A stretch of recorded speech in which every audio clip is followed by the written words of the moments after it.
Hey, I'd like to welcome you to another episode of Money Matters Top Tips for Success, where each and every day I bring on new business owners, entrepreneurs, and executives and have them share their top tips for success with you.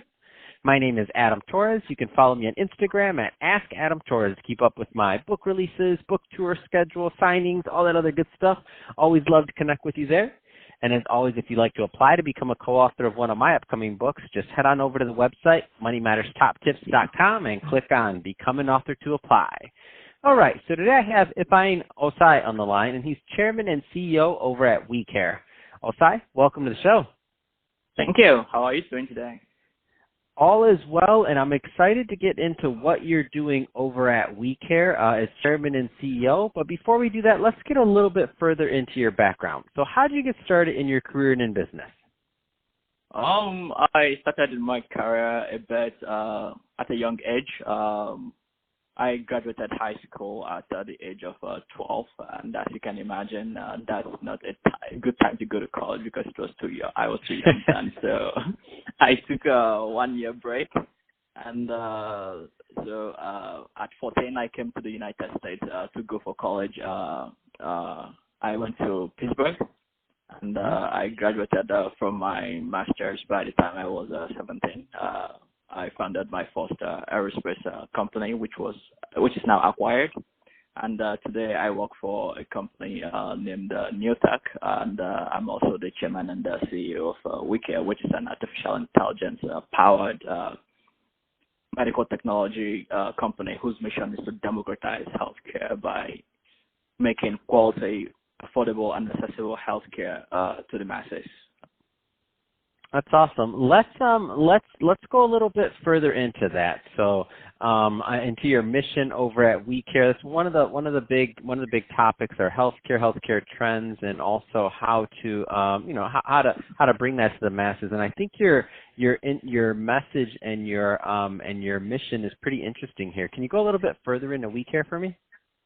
Yeah. So, how do we start WeCare? So, back in Africa, there are a lot of folks, over 700 million of the population, despite having the income, have no access to quality medical care because the government they run government hospitals that are not completely accessible to the masses, and even when there are no medicine or anything there. So at WeCare, I founded it and charged it with democratizing healthcare by delivering quality, affordable, and accessible healthcare to the masses.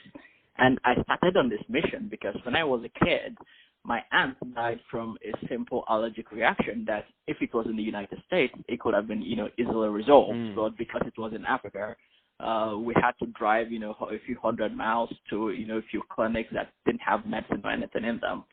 So this is why we started WeCare. Currently, we have served 2.1 million people, and we have 4 clinics. And in 2020, we are planning on, building 100 new clinics across the continent of Africa and in Eastern Europe. Wow, that's absolutely amazing. And what a mission. And those are pretty, obviously those are really large numbers in terms of the demographic that you're reaching. What are some of the challenges in providing and distributing this healthcare? Because, it's a large number in population you're working with. Good. So we're roughly looking at over 1 billion people, who doesn't have access to care down in Africa. So the biggest challenge to getting them is, let me speak of the challenges we're encountering now. So in all of the 4 clinics we presently have, our biggest challenge is being able to contain the people. And this is because we are the only fish in town, and everybody needs healthcare. Everybody needs medicine for the children, for themselves. So thousands of people line up every day that we cannot, we are not able to get to because we only have 20 nurses and 5 doctors per clinic. So there is no way to, get to all of them, and that leaves thousands of people in line every day who don't get service. So this is a big thing, trying to contain them, ensuring that riots doesn't break out in the line because people want to, get medicine first before we run out of supply or something, So that's a big challenge. Another challenge is making sure it is affordable. So we don't want to bring a medicine that is going to cost, say, $10,000 like in the United States, where if you don't have insurance, you're not able to pay for the medication. So this is another thing. So making sure that quality care we're bringing to the people, it's not only accessible, but it's also affordable. Are there any kind of trends from your vantage point that you care to comment on? So, meaning in healthcare and in distributing to the masses that maybe haven't had access to it in the past. So I think in terms of a trend in the United States, AI-enabled medicine that is the next trend, and personalization of healthcare. That's a very big thing. Because even in the United States, which is advanced healthcare market, medicine is not quite personalized yet. So the next frontier of opportunity in medicine will be the personalization of medical care. That is the next big opportunity, or where the next wave of investments into the sector will be in AI and healthcare personalization.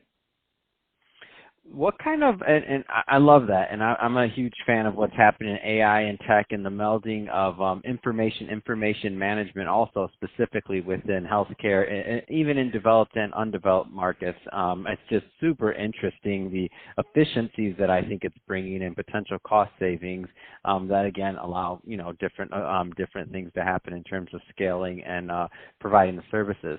So that being said, what do you think, where do you think that some of the opportunity areas are and as you said, the personalization of medicine kind of going forward that are going to be worked on first? And not asking you to have a crystal ball, of course, but you've been in this field for a long time, and I know you can probably see some things on the horizon.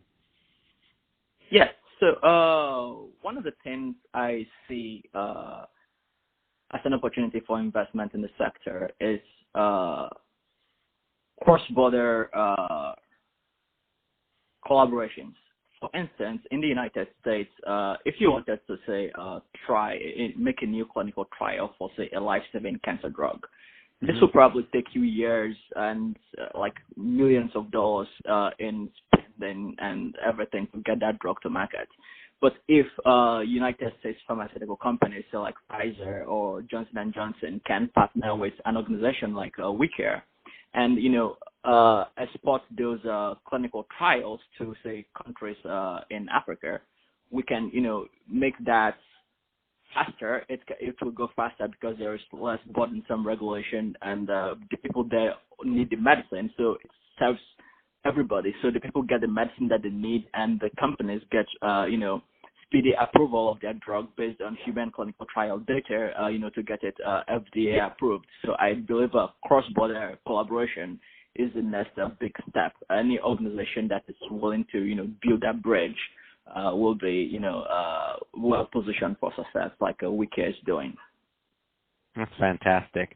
So, Ossai, if somebody's listening to this and they want more information on WeCare, what's the best way for them to get that info? So you can connect with me, Ifeanyi Ossai, and LinkedIn. You can also go to our website, www.wecare.clinic, to connect with us, or you can send me an email personally at invest@wecare.clinic. That's awesome. Well, hey, Ossai, I really appreciate you coming on the show today and sharing more about your background and all the great work that you're doing over at WeCare to provide health care to the masses. And to the audience, as always, thank you for tuning in. I hope you got a lot of value out of this. If you did, don't forget to subscribe to the podcast, leave me a review on the Apple iTunes store, share this with your friends and family. I mean, do all those great things we do to support our podcasters. I really do appreciate it. And Ossai, thanks again for coming on the show.